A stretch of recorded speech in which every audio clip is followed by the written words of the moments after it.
Principal Officer Piltz, thank you for inviting me to take part in today's Juneteenth celebration.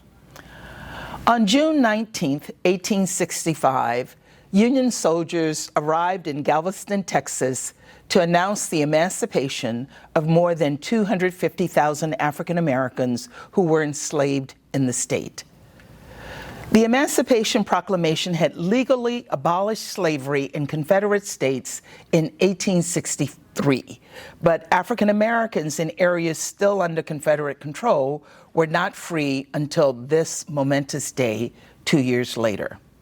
That very same year, in 1865, my grandmother, Mary Thomas, was born as the child of a slave. Even though I'm only 3 generations removed from her, I now have the remarkable honor and privilege of representing the United States on the world stage.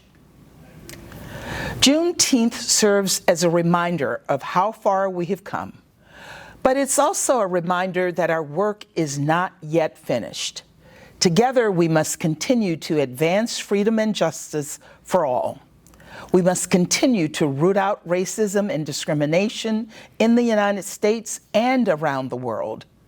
And we must continue to lend a helping hand to those hardest hit by conflict and natural disasters, including this February's earthquake in Turkey, which caused massive devastation in Adana, across southeast Turkey, and in neighboring Syria. Within hours of the first quake, the United States responded with a whole-of-government recovery and relief effort. We activated a USAID disaster assistance response team and deployed 2 urban search and rescue teams. And we committed to providing more than $100 million in disaster relief aid. We were determined to lend a helping hand and support the work of NGOs and humanitarian workers on the ground. And we were inspired by the tremendous generosity of the Turkish people, who all stepped up to support their communities.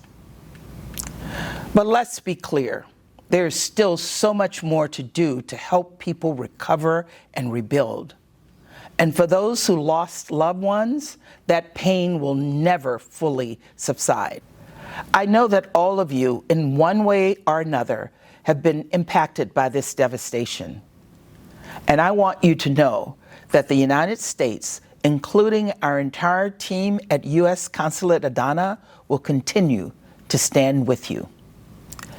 I also want to express my profound gratitude to the NGO and humanitarian workers and the U.S. personnel and service members who were also victims of the earthquake and simultaneously led the humanitarian response. You have made us all proud. The theme of today's event is about drawing strength from adversity and diversity. This is a message that is near and dear to me, one that I share with every group of young people I meet with. And today, on the 158th anniversary of Juneteenth, I encourage you to reflect on the adversity you have overcome, to embrace the rich diversity around you. You will be better off for it, as will our entire world. Thank you, and enjoy the rest of the celebration.